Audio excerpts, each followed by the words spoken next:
Let's start first by breaking down the grand narrative. What's the great story that is present in Christianity? What is the narrative that establishes what it means to be a Christian? And I think, of course, we start with creation. Now, in thinking about a grand narrative of Christianity, an overarching story, in thinking about and starting with creation, what are some elements within creation and in the narrative of creation that are important to recognize? We're breaking down the Christian worldview. What are the elements? Right? Where do you start when you start with creation? You have to start with God, and God specifically as Creator. Right? And so, Christianity, the Christian narrative, starts with not just creation, but God as Creator. And with thinking about God as Creator, there are a lot of things that flow out of that are intricately tied to that first acceptance of God as Creator. So if you accept God as Creator, there are some things that will then lead you to. And we'll talk about that in a little bit. But first, I think it's important for us to think about a bigger question, and that's, does God exist? Because the Christian worldview is so dependent upon God as Creator. And God is a variety of other things, but it hinges on that issue. Are there some elements within Christianity that would be useful if there were no God? Yeah, there probably would be some things. It would be useful for people to love their neighbors as themselves. And it'd be useful for a society to do that.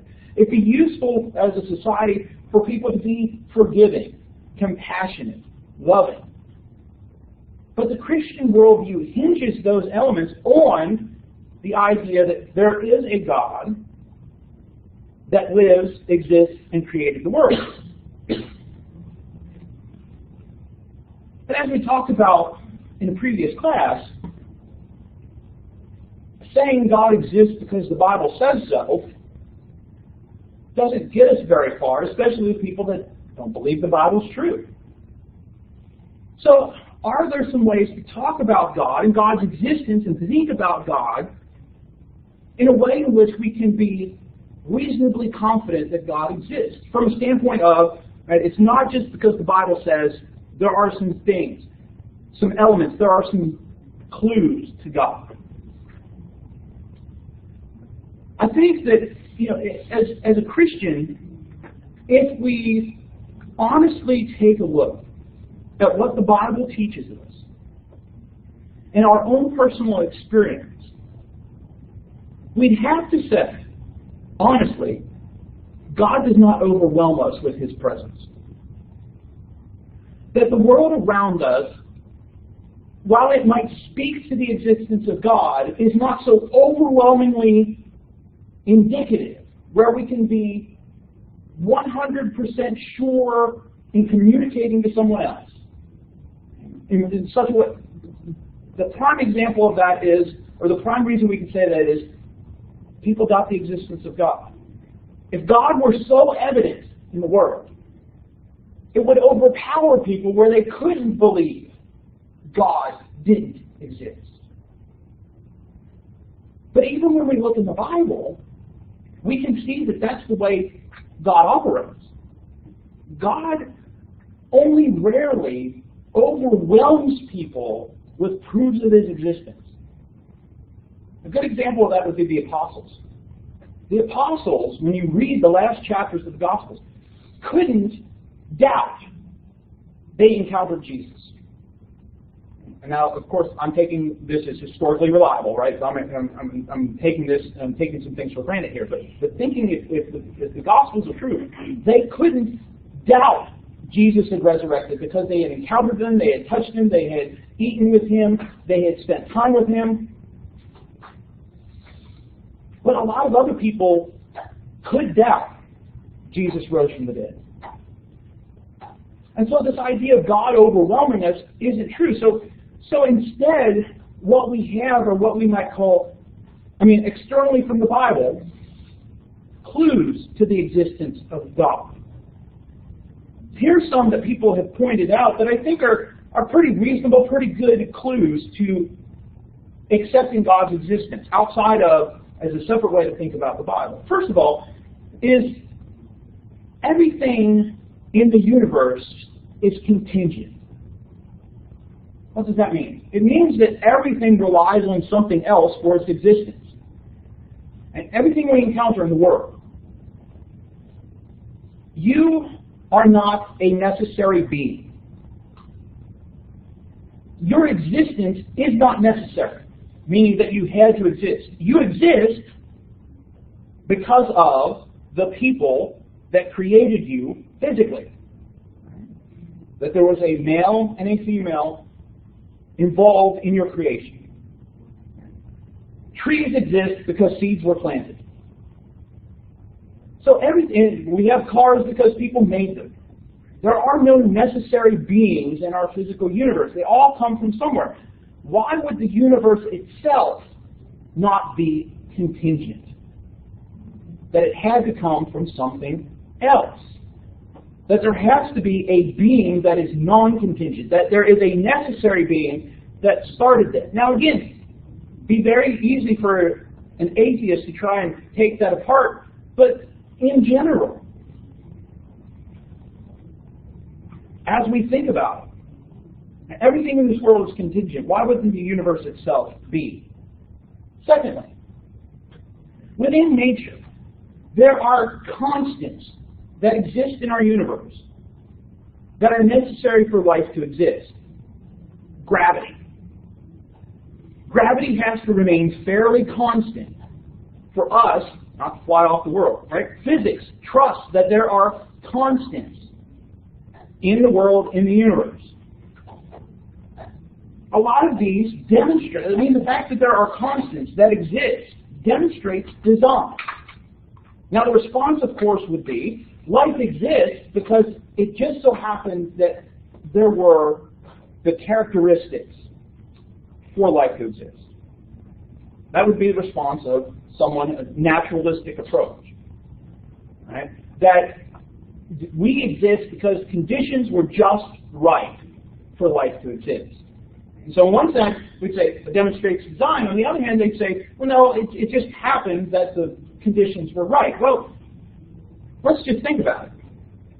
Let's say you're playing poker, which you shouldn't do, for money.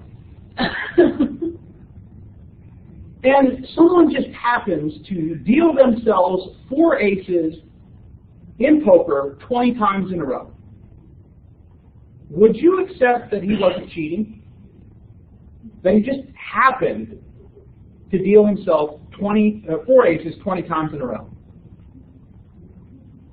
Would you accept the idea that there are an infinite number of universes, an infinite number of possibilities, and you just happen to be in the one where this dealer dealt himself 4 aces 20 times in a row?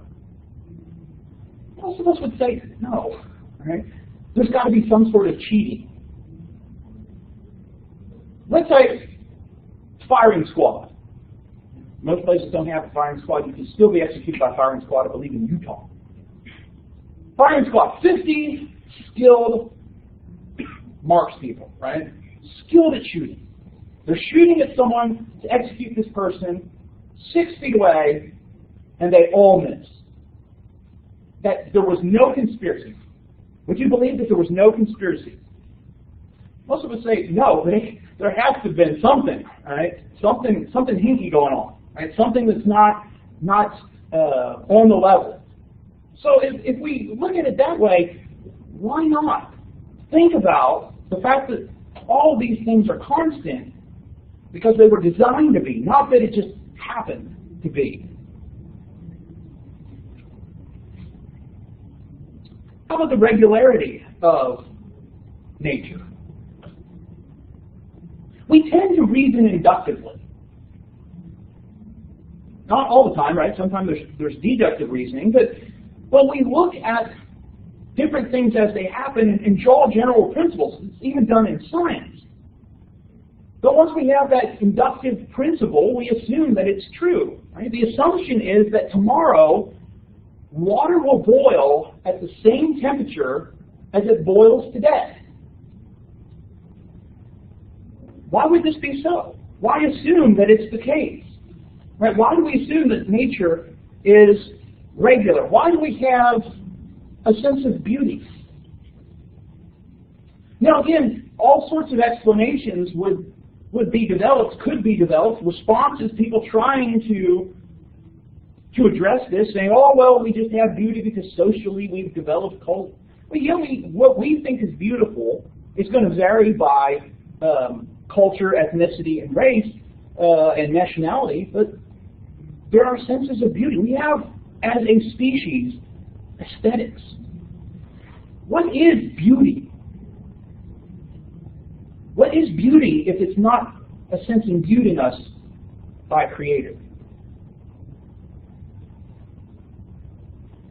So here we have this idea that our senses seem to indicate to us that there is a God. This is a very easy concept to grasp and accept as human beings. It's very easy for human beings to grasp the idea that there is a God.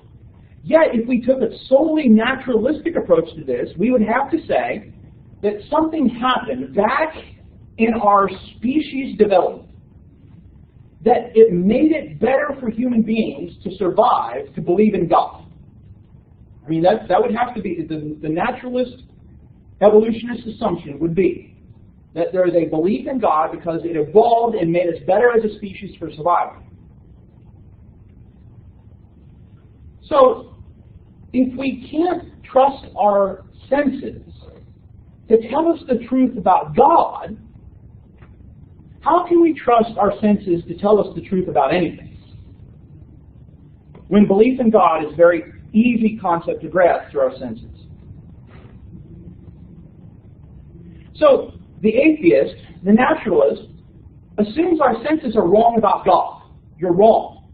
Even though you look at your senses, beauty through music, through sight, we tend to trust that, but we're wrong.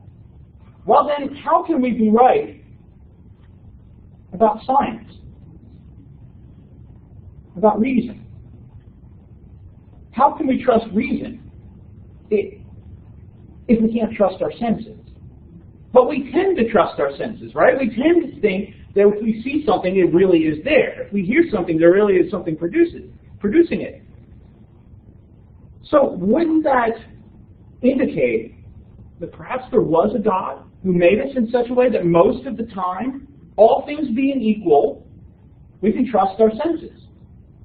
I mean, yes, certainly, drugs, other chemicals can make us, put us in such a way where we cannot trust our senses. But generally, most of the time, all things being equal, we can trust our senses. What about the question of morality?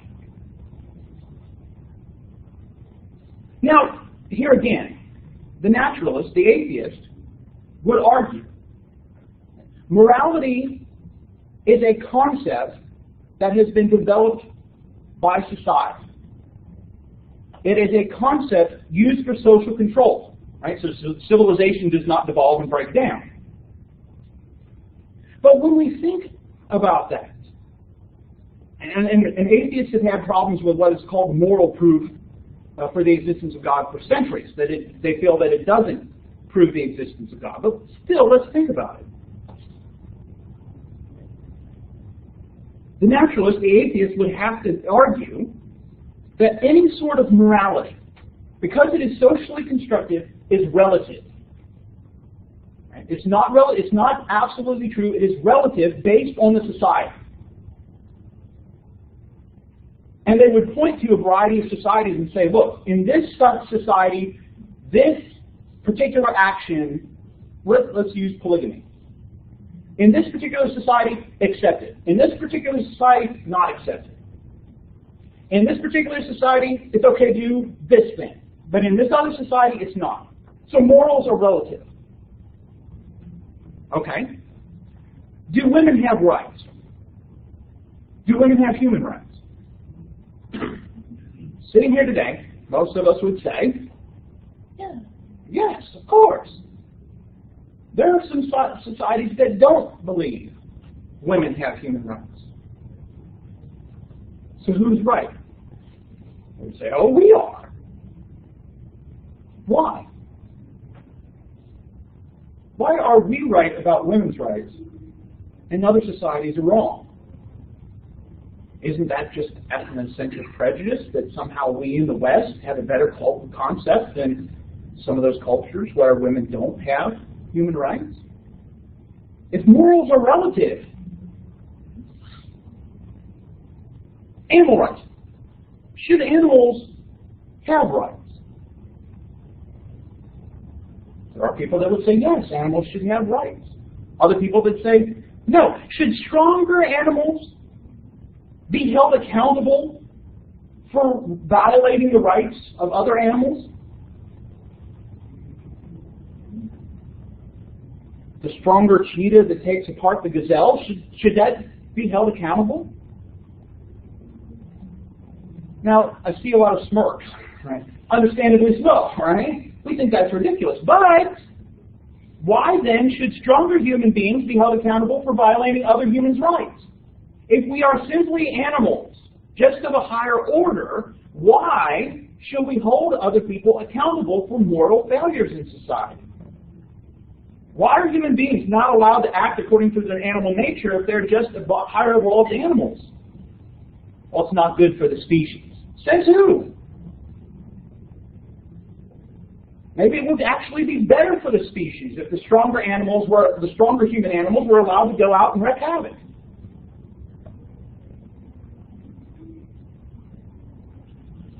Think about this argument that is often made from this standpoint, and sometimes not even from just an atheistic naturalist standpoint.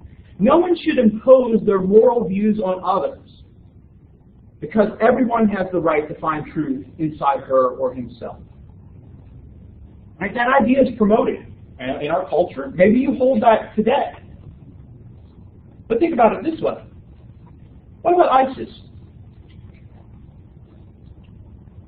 They believe they're right. So why should we try to keep them from doing that? Well, we'd say, what's wrong with what they're doing? It's wrong that they're executing Christians and minorities of other religions. It's wrong that they are imposing. Says who? Morals are determined by the individual. Why are you trying to take your morality and impose it on someone else? What's wrong with genocide?